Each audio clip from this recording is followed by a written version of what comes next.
안녕하세요. 오늘은 정말 유명한 고전 전략 게임이죠. 티그리스 앤 유프라테스에 대해 한번 제대로 파헤쳐 보려고 합니다.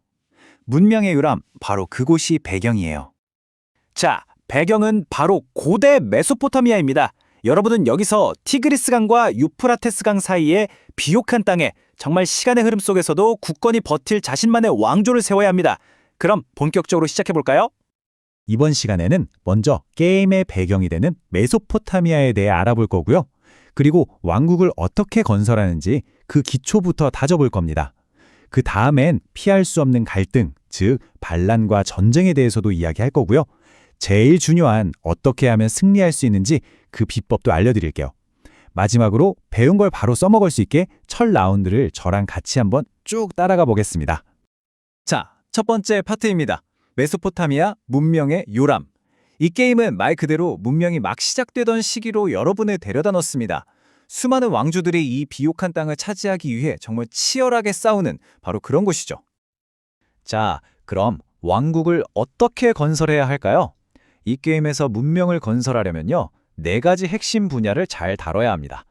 이 분야들은 각각 다른 색깔과 지도자로 표현돼요. 먼저 검은색입니다. 검은색은 바로 왕, 그리고 정착지를 나타내요. 이 왕을 통해서 정치적인 힘을 키우고 왕국을 다스리는 기반을 마련하는 거죠. 모든 것의 시작이라고 할 수 있겠네요.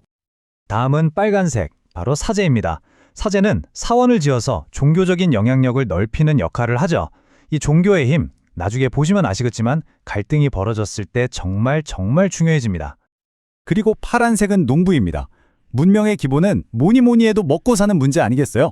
이 농부가 농장을 지어서 문명을 먹여 살리고 또 이게 점수를 얻는 가장 기본적인 방법이 됩니다. 마지막으로 녹색은 상인입니다. 상인은 시장을 만들고 또 귀한 보물들을 모아서 우리 왕조의 경제를 책임지는 아주 중요한 역할을 맡고 있죠. 자, 그럼 자기 차례가 되면 뭘 할 수 있을까요? 아주 간단합니다. 총 2번의 행동을 할 수 있어요. 지도자를 내려놓거나 타일을 놓거나 아니면 무시무시한 재앙 타일을 사용할 수도 있고요. 심지어 타일만 2개 놓는 것처럼 똑같은 행동을 2번 반복하는 것도 가능합니다. 이게 또 전략의 묘미죠. 하지만 이 비옥한 땅에서 평화가 계속될 리가 없겠죠. 조만간 여러분의 지도자들은 다른 세력과 부딪히게 될 겁니다. 바로 갈등이죠. 이 게임의 핵심이라고 할 수 있는 반란과 전쟁, 이게 어떻게 일어나는지 지금부터 한번 제대로 파헤쳐 보겠습니다. 근데 갈등 이야기를 하려면 먼저 왕국이 뭔지 알아야겠죠. 복잡하게 생각할 거 없어요. 그냥 지도자가 1명 이상 있는 이렇게 연결된 타일 덩어리를 하나의 왕국이라고 부르는 겁니다. 이 게임의 갈등은 크게 2종류로 나뉩니다. 바로 반란과 전쟁인데요. 이게 완전히 다른 개념이에요. 반란은 말 그대로 하나의 왕국 안에서 일어나는 내부 분쟁이고요.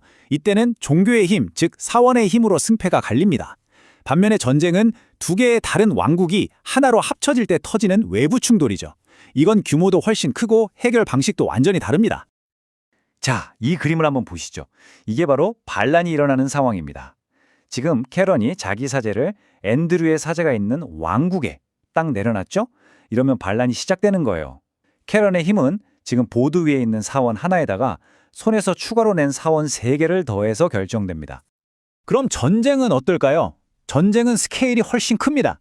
여러분이 타일 하나를 딱 놓았는데 그 타일 때문에 원래는 떨어져 있던 2 왕국이 하나로 합쳐지는 순간, 만약 2 왕국에 같은 색깔의 지도자가 있었다면 바로 전쟁이 터지는 겁니다. 이때는 사원이 아니라 각 지도자와 같은 색깔의 타일들, 그러니까 지지자들이 얼마나 많은지로 힘을 겨루게 돼요. 네, 지금까지 왕국도 만들고 치열하게 싸우기도 했습니다. 그럼 대체 어떻게 해야 이기는 걸까요? 승리하는 방법 말이죠. 아마 여러분이 생각하는 것과는 꽤 다를 겁니다. 게임하는 동안 여러분은 계속해서 4가지 색깔의 승점을 모으게 될 거예요. 지도자 옆에 같은 색 타일을 놓으면 점수를 얻는 식이죠. 그리고 상인이 모으는 보물. 이건 게임 끝날 때 원하는 색깔의 점수로 바꿀 수 있는 일종의 조커 같은 역할을 합니다.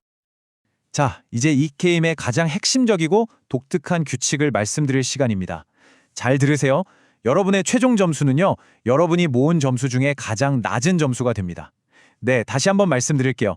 가장 낮은 점수요. 그러니까 빨간색 점수를 100점 모았어도 파란색 점수가 1점이면 최종 점수는 그냥 1점인 거예요. 정말 충격적이죠? 이 게임에서 이기려면 어느 한쪽으로 치우치지 않는 아주 균형 잡힌 문명을 만들어야만 합니다. 이 그래프를 보시면 바로 이해가 되실 겁니다. 이 플레이어 보세요.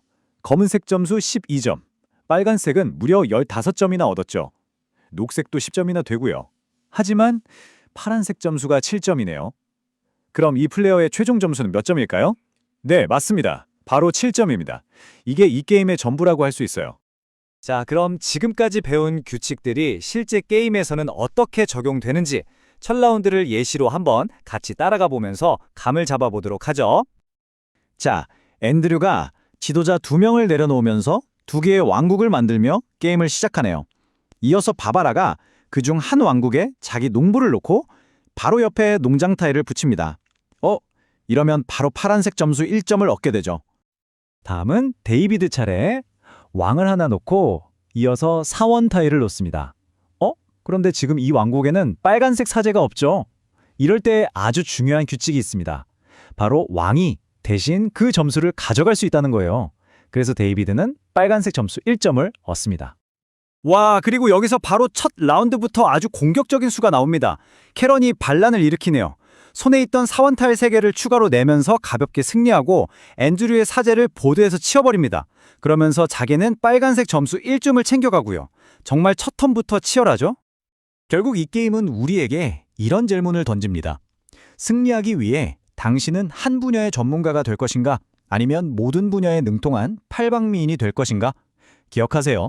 여러분의 최종 점수는 여러분의 가장 약한 고리입니다. 자, 여러분이라면 어떤 선택을 하시겠습니까? 한 분야를 압도적으로 지배하시겠어요? 아니면 모든 분야의 균형을 맞춰 진정한 메소포타미아의 황제가 되시겠어요?